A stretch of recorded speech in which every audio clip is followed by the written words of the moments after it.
realize I'm cold. Like, I was a little chilly. Oh my goodness. Well, happy Monday, everybody. Welcome to our coffee chat this morning. We're talking about big goals and setting goals and big dreams. I love this. Is like one of my favorite topics ever. Not mine, but I'm continuing to like open my mind to this and to talking about goal setting in a different way than just I want to achieve this. The end. Mm-hmm. Yes. Well, and the only downside with I want to achieve this, the end, unless you are an upholder like yourself, most people just don't have that enough to work towards whatever that goal is they're looking at. So we're going to talk a little bit today about SMART goals and what that means. We're going to talk about dreaming big and what that means. And then we're just going to kind of see how we can put it all together. It's interesting. I've obviously been sick for the last few days, so I've just kind of got back into the groups. And there's a lot of people struggling right now, a lot of people struggling. And we know that COVID obviously plays a part in that, but we also know that these struggles were occurring before COVID. And so we really want to help and support you guys and work with you to move through some of these struggles, because ultimately they come down to the same thing: your why, your goal setting, and how you can dream about how you can reach these goals. Because many people are at that point, especially further out from surgery, where they just don't think they can. Right? It's been failure after failure after failure, and they just don't think that it's possible. And our natural instinct is to retreat and hide. But we know that the last few days that, I haven't been very active lately, or I felt embarrassed, or I felt ashamed, or any of those things. And definitely keep engaging, keep showing up, keep watching these videos. Something will, spark something in you, and eventually you could be like me and be like, oh, this vision stuff is way too woo-woo for me. But then you make a vision board and you're like, oh, hey, look at that. Well, and it is one of those things, right? I mean, they say something like you need to see something 8 to 12 times before it really connects or really clicks. It can be said 1,700 times one way, and then that 1,701 time you're just like, oh my gosh, why didn't I ever hear that? I'm like, well, but again, I mean, we've talked about it just recently with Christina and myself, where we both talk about things on a regular basis. I mean, I very much talk about mindset. I talk about goal setting. I talk about dreaming big and all of these things. And I mean, Christina and I have been working together for almost 4 years now, and it hasn't been until the last little bit. I mean, you've done amazingly well, but that it's actually really clicked in that sense. And it's the same with like macros and MyFitnessPal and stuff on my end. So you can hear it and you can think it and you can think, yeah, maybe that's it, but you don't actually do anything about it until that one moment. And so today may be that one moment, guys. We might be really excited to hear that. Hello, Robin. Hi, Mandy. Hi, Linda. I find for myself, when it comes to goal setting, it was very easy initially out of surgery to set a goal. My goal was to lose weight, and it was, I didn't really think about why, or, a lot of that stuff didn't really, it was just, that was the goal. And of course that was my goal. That's why I had surgery. So it was all just very simple, and you worked towards that goal, and you felt like you were working at a reasonable pace because you were getting results and the weight was coming off and all of those things were happening. But then what I see and what I feel myself is the further out from surgery you get, your goals need to get more specific, because that generic goal just isn't powerful enough anymore, because all of the other pieces of life come at you so much harder. Because you just can't be as laser focused on one thing anymore. That, initially coming out of surgery, it's easier to be laser focused, but then eventually that focus drifts a little bit, and that goal needs to get more specific. And you need to have other ways of measuring it, because the scale's not just going to drop 7 pounds a week anymore, and like those things aren't going to happen. So all of these SMART goals that Lindsay's going to talk about, don't be far out from surgery and think that doesn't apply to me. It actually applies more to you, I think, than it did initially, at least from, again, my experience and from what I see with other people. And when my goal wasn't powerful enough, I just sort of felt like I was drifting. And it was like I didn't really know what I was focusing on, and why do I care about macros? Like, it just, all of the pieces, and I knew what I had to do. Of course I did. I mean, hello guys, I teach this. But it just wasn't powerful enough to actually make me do it. And that's what I see happening with a lot of you guys, is that, you know, when we ask, well, why do you want to lose weight? And you don't have an answer. Well, if you can't answer why you want to do it, then how are you going to put the pieces into place and follow through with them on a regular basis?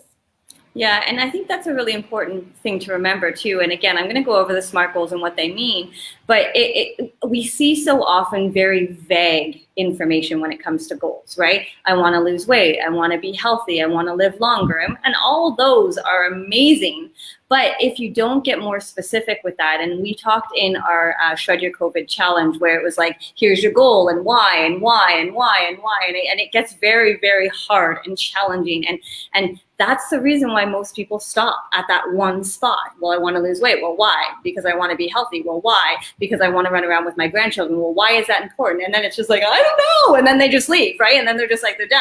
And so we understand that getting more specific and getting, you know, into those goals does get a little bit more challenging, but this is where we want you to really put the time and energy in. So we've seen a lot of people who are struggling at the moment, you know, whether it's with regain or COVID gain or you know, just finding themselves really, really, you know, treading water and nothing changing.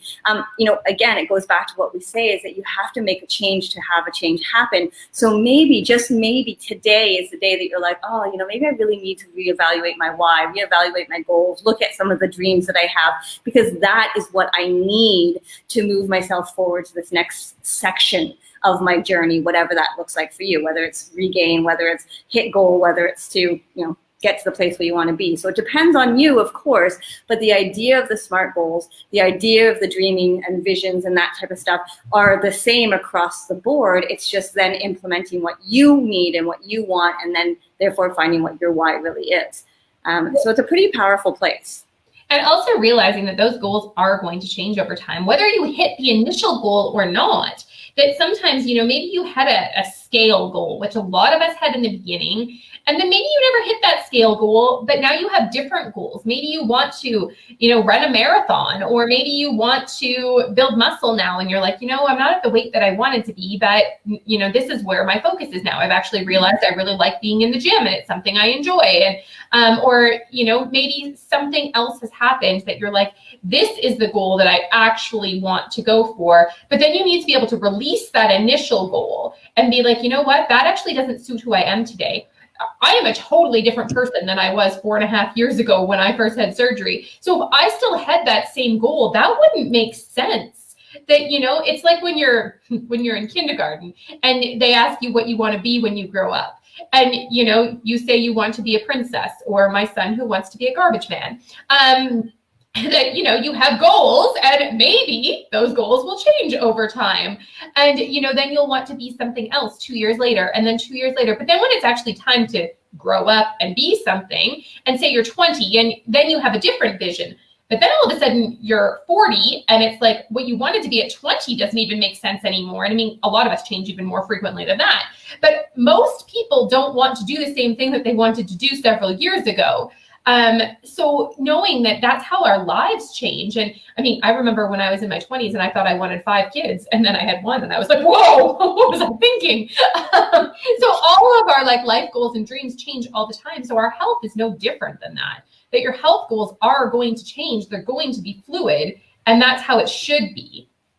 Yeah, and I think too, one of the big things we find is either they're not strong enough, the whys, the goals, that type of stuff, or you're trying to do too much. And we talk about this a lot, right? You know, whether it's that I want to be a macro queen like Christina, whether it's I want to be able to build muscle, I want to go for runs, I want to do this, I want to do that. So it's almost like there's 2 extremes. The one side is that you don't have a clear enough vision. On the other side, you have too much going on that it just clouds everything that's happening. And interesting enough, I got a message from Christina this morning asking me about leg workouts and leg day and stuff like that. And, you know, 4 years ago, I would never have gotten a message like that. It would be more be like, okay, your PT session is in 10 minutes. Why are you not eating anything? So why are you trying to cancel? Yeah. So things have changed. And that's the beauty of why we call it the journey, right? The destination is not the outcome. It is about the journey all the way through. And that is really the big piece of it. So again, if you've never heard, it's funny actually, SMART goals, I've been introduced to them years and years and years ago when I first started in the fitness industry, and they slowly started coming into more corporate world and talking in healthcare in general and talking in different corporations and stuff, because they make sense. Doesn't matter what the actual goal is, it makes sense to follow it. So it's specific, measurable, attainable, realistic, and timely. Okay, you might see a little bit of difference between the last two, but honestly, they mean the same thing.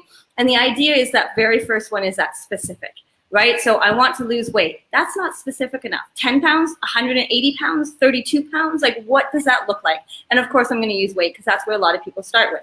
Measurable, okay, scale. That makes sense. There's your measurable. I want to lose 5 pounds on the scale.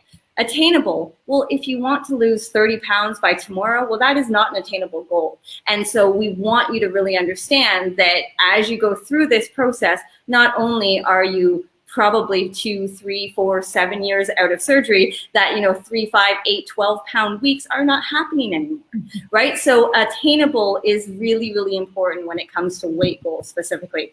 Realistic, kind of the same idea, right? If somebody said to me, I want to be this weight by this date, and it's absolutely unrealistic, I'm going to tell you. And that's just the reality of it, because it doesn't make sense to try to go after something. I do say to people that you can do a lot of things in a short period of time if you're willing to give up everything. But that is not sustainable and it is not healthy. And I have done it with clients before and it does not work. So it's one of those things that it's just like, if it's realistic, it's going to be something you can do long term. If it's unrealistic, you might start and stop and start something new and stop and do something else and stop. And that's really not going to get you any closer to your goals. And then the last one is timely. And again, we'll use Christina as an example. It took her 10 months to reach her goal, her weight goal at the time, and has maintained since then. But it wasn't one of those things where it was like, I want to do this by August. I want to do this. It was, I want to do this as healthy and quickly as I possibly can. And so a lot of that you can see, attainable, realistic, and timely all come down to a timeline. And that's a really important thing, because often not only are we unclear about what we want to achieve, we also are very mucky about when we want to achieve it by, right? So again, I'm going to use Christina because she's here and we've had a lot of conversations about that. She has a new goal and we've been talking a lot about it. And it's, this photo shoot that she's doing, and she wants to do this and she wants to do that. And, when it comes down to it, it's like, okay, I love all of those things, but remember, if you want to do that, muscle is harder to build than losing weight. True hard fact right there. If you do this and you do this and you do this, you might be able to do this, you might be able to do that. But again, if she had turned around to me and said by the end of July, I would be like, no, it's not possible. Can you see results? For sure. Can you see amazing things happen when you put your mind to it? Absolutely. But when it comes down to that attainable, realistic, timely option, you have to really make sure that it makes sense in the timeline as well. Well, and also you have to realize that based on your timeline, your balance is going to change. That, if your timeline is a year out, then you don't have to push quite the same way. If you want to lose 20 pounds in a year, then that push looks different than if you want to lose 20 pounds in 4 months. Is 20 pounds in 4 months reasonable? For some people it is. For me, no. But for some people that would be a reasonable goal, but you are going to have to push a lot harder than that person that's going for 20 pounds in 12 months. So you have to realize that your timeline makes a difference on exactly how your goal should shake out. And again, if you're wanting to build a certain amount of muscle in a certain period of time, you're going to have to work differently based on what that period of time looks like. So, and again, the realistic, attainable, all of that stuff really plays into that as well. But that is why having somebody help you to set those goals instead of just willy-nilly writing down goals by yourself, it's really nice to be able to have a support team or a system in place to help you to bounce those ideas off of an accountability buddy or somebody who's going to say to you, you know what, Christina, that goal is actually not attainable. Are you, and to question your goals too, and part of the reason why I rely on Lindsay and Ben is that they do question my goals on a regular basis. So it's not like I'm just going to set a goal and be like, oh, this will be fun, because that's totally me. And it's something that I do on a regular basis. And they're like, okay, but wait, let's talk about the logistics of this, because they're more real life than I am. I tend to live in the clouds sometimes. So, but they're like, wait, how is that going to look? And what about when you get there? Then what? So yeah, I am the macro queen. I could easily, follow 100% and be super strict, and I have all of that internal accountability, and I could do that for 2 or 3 months. But then what? And then what does that look like? And how are you going to mentally feel when that's not sustainable? And then you experience some regain or some muscle loss or all of those pieces. So that it's really nice to have people that you can trust that can say to you, what about this? And that's great that you have this goal and I want to support you. But I also don't want to pick up the pieces of you falling apart when this doesn't work out quite the way you think it's going to. So yeah, and I think that's a really big one too, because I get clients all the time turn around to me, and one of the things I like to do is I'm like, send me a picture of what you think you would like. Now again, everybody's idea, big, bulky, and strong muscle to lean and cut to whatever. Like everybody has a different idea. So send me a picture, and I'm like, okay, how much do you want to sacrifice? Because that's the honest truth about it, right? If it's you're never going to have ice cream again, that's fine. But is that realistic? Are you going to work out 6 days a week? Probably not, right? Are you going to do this? And then as Christina said, and this was a really big conversation we had with her actually just recently, was what's the outcome of that? And I've been there personally, Ben has been there personally, and that's one of the reasons why we're able to talk about it. But you're going to get to a point where at some point, right? At some point, it's just inevitable. At some point, you're going to pull your foot off the gas pedal a little bit, and you are going to see some changes in your body, changes in that mindset, and how are you going to deal with that? So part of why we have this process in place, where it's goal setting and understanding your why and all of those things, is that you have to really decide if it's worth it. And again, some people are watching and they're like, of course it's worth it. I want to do this. I want to do that. Absolutely, 100%. I want you to feel all of those things. But when it comes down to very specific goals, there are going to be certain things that you have to sacrifice, that you are going to see, right? I mean, when I was training for my Ironmans, it was like, okay, do I spend time with my family or do I go on my training rides? And a lot of people were like, well, no, you should spend time with your family. Well, at the time, I chose to go on my training rides. But the thing is, you have to sacrifice something in order to get something else. That's just the way it works in our world. So when you're looking at different things, finding out if that makes sense. And as Christina said, if you want to lose 20 pounds in a year, your goal and your process is going to look a lot different than somebody who wants to lose 20 pounds in 4 months, as she said. So really understanding what that looks like is a really important thing. But here is the thing. We are all about big dreams. Like, this is not something that you'll ever hear me turn around and poo-poo on somebody's big dreams, because if anybody knows me well enough, I'm always like, I had a client turn around, she's like, well, I'm like, quit your job. Yes, it would be amazing. You should get a truck trailer thingy and drive across the country, and how incredible. And I just get so excited about it. So I'm never one who's going to stop you from doing that. But the thing is, we often hold these ideas in our head and we don't release them. Christina, when I first met her, was still in her lost phase. So I think I don't even know. I think I was like 5 months into. Something like that. And she was very focused, right? Very focused. And she's like, I'm going to do this. I'm going to do it this way. I'm going to do it this way. And I was like, that is amazing. Oh my gosh, that's fantastic. Not everybody is the same way as that, but it doesn't mean you can't dream big about it. You can't think about it.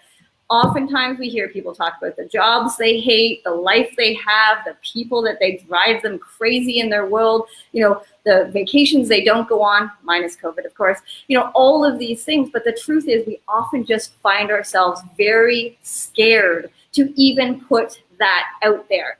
And so that's something that we really encourage you guys to do as well. And as Christina said, she's recently made her vision board, and she's like, who am I? What is going on? Because I made my vision board. It's been about 8 months now, and it's literally right here. Like, I can see it right from where I am. Every day when I sit at my computer, I see it, and I sit at my computer a lot, so I do see it a lot.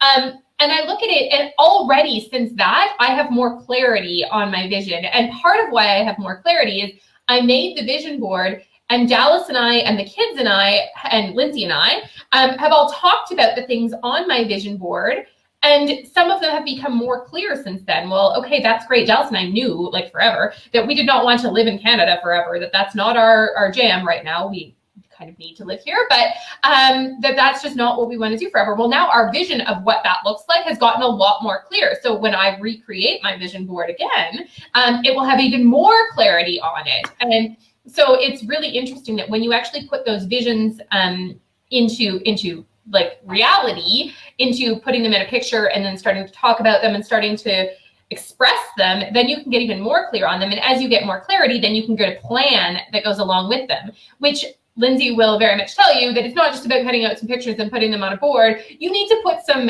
effort behind these things. That just putting some pictures on a board doesn't mean that that's going to happen in your life. You're not going to wake up tomorrow and, oh, look, I live on the beach now. That's fantastic. Yeah.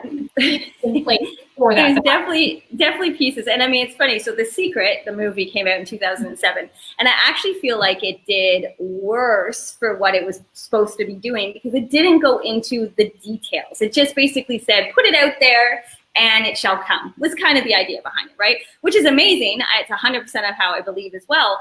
However, as Christina said, you can't just put it out there and hope. It's like saying I'm going to win the lottery, but never buying a lottery ticket. It's just never going to happen. I mean, maybe you could find one on the floor and it happens to be, like, there's just a lot more things. But with a vision board, the thing is, and Christina nailed it on the head, it's clarifying is a huge part of it. And again, it doesn't have to be this perfect understanding of what you want, because oftentimes people will come to a vision board workshop, or they'll ask me questions about vision boards, and they're like, I actually really don't know. And I'm like, okay, so tell me some of the things you would love to see happen. Whether it be a car, a house, a trip, a weight loss, a specific, certification you've always wanted to do. Maybe you wanted to be an instructor or a personal trainer. Maybe you wanted to leave your job and, work at a Disney resort in Florida. Maybe, there's all these things that we all have them going on in our head all the time. It's constant. But it allows you to maintain your focus on those specific goals, because it's somewhere you see all the time.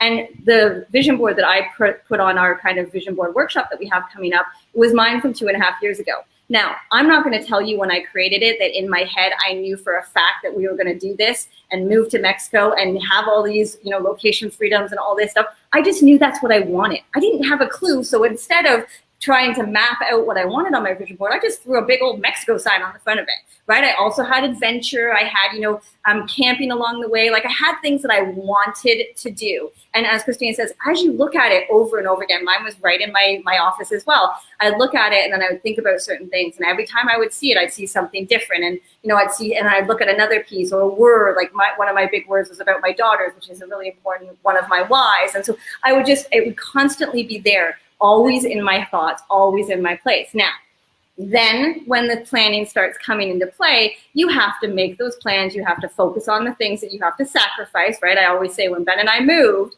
we didn't just pick up one day and say, hey, let's do it. I mean, even though a lot of people felt like that's what it was like, we had to make plans. We had to sacrifice a ton. We had to save every penny we had. We sold everything. We did a ton of work to get to where we are. But if I hadn't put it on the vision board in the first place, I don't think I would truly be here. And some people may be like, well, that's bullshit. And I'm like, I really don't. We've done this vision board workshop a few times. I've done it before. And I've had clients put things that they just, they were so afraid to even put on. So one client of mine did a vision board.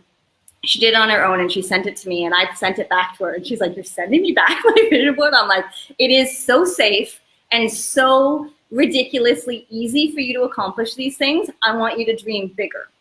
And she was like, okay. And that's hard, right? Some people are like, well, I'm always going to be here. Or this is how it's always going to be. Well, the truth is that's not true. But so I sent it back and she had to redo it. And one of the things that was right and center in her vision board was that she wanted to be a travel agent for Disney affiliate, I think is what it's called.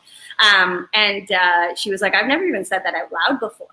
And so there it is, sitting on her vision board, and it's staring at her in the face. And over a month's time, and then a second month's time, and she got to the point where she was so frustrated of it staring at her, and she hadn't done anything about it. She actually registered for a course, and during COVID, so this last June, she graduated from her 4-year degree or whatever it is, and is now a certified whatever. And she almost didn't even put it on her vision board because she was so afraid of it not being possible. So does it mean that everything you put on there has to come true? No, but it means that it gives you clarity of some of the things that you are trying to work towards. I have always wanted to do a yoga certification. That has still not come true in 13 years, but it will go on my vision board because eventually it will get there to the point where it is a priority and I'll work on it. But that's the real key when it comes down to it, is understanding that it's not just about images and pretty pictures and all of those things. And that for me has been hard because I bet I've done 5 or 6 vision boards in the past, but they never spoke to me. They never got posted anywhere in my house. They just never felt like like that it was really my vision. It was just like going through a magazine and, oh, I like that, or, oh, hey, that would be nice. Or, I've put cars, I've put vacations, I've put, those kind of things on. But I've learned about myself in the last couple of years in talking more about goals and vision that my goals aren't materialistic things, that just isn't something for me that really speaks to me. It doesn't motivate me. Even in business, it doesn't motivate me to think about, oh, I could buy this vehicle, or I could do, like, that's not motivating to me at all. So finding things that are motivating to me and that do speak to me and why and all of those things, and then putting them out there and then posting it so that I see it every day, so that I have conversations with people in my life about these things. That, when I first did my vision board, my kids actually made their own vision boards too. Theirs were just a whole bunch of toys is what they put on their vision boards, but they were 5 and 7. So, but talking about doing that was really cool, and talking about, creating those things in your world. So I highly encourage you to do a vision board, one. And I think that that's a really great thing, but I do encourage you to come to the workshop and carve out the time for yourself and to really dive deeper into the vision board than just cutting out pictures and putting it on, and getting, the accountability of showing up, learning exactly what you're looking for, how to find if something speaks to you or not, how to create the goal before you just start cutting out pictures.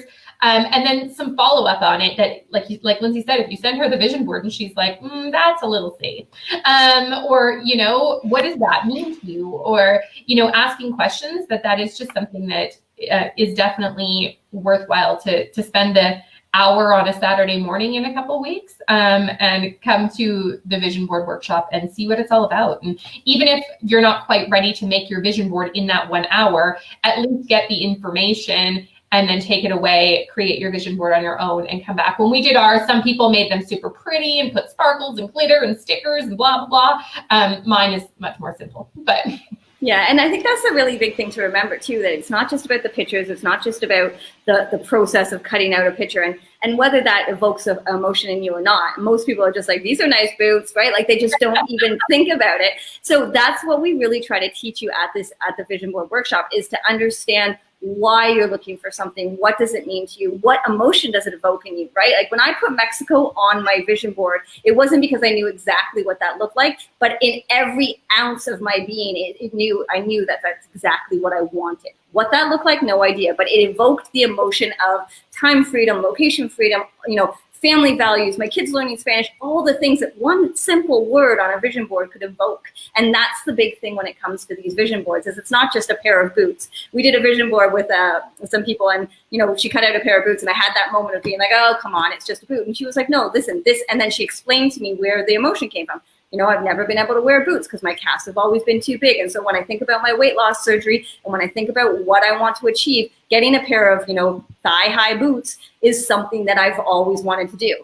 And boom, right? I get goosebumps even thinking about it. That's the emotional part of it. It's not just there's a nice pretty house with a white picket fence, right? Which may be something you've always wanted, but it has to evoke that emotion, because once it does that, this is the big thing. Once it does that, your subconscious doesn't know the difference between real and fake, right? And so when we say, fake it till you make it, or even if you don't necessarily believe it's always gonna happen that way, put it out there. Think about the house, visualize, and we'll talk a little bit more about that, which I know people are like, what is she talking about? But think about what that looks like. And again, even though I didn't know exactly what Mexico looked like at the time, I could feel myself being there, trying to learn Spanish, trying to figure out what the hell we were doing in an unknown country, all of those things. And that's the key to when it comes to that vision board and kind of understanding that clarity. So definitely come and join us. We have, I don't even know how many spaces left, but we have spaces. We are keeping the cart open a few extra days just because I was down and out, and I'm unable to answer a lot of questions that came in.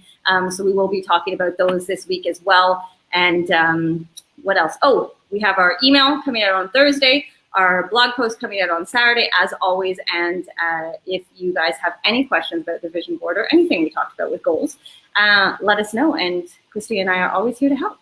And I'm excited to recreate my vision board with you guys. Yeah, I can't wait to do one. I haven't done one, and I'm just like, I don't even know what I want. I'm not fully abandoning this one because there are pieces from this one that I love, but then there's a few pieces that, like I said, I've gotten way more clear on now. When I'm like, oh, I'm so excited.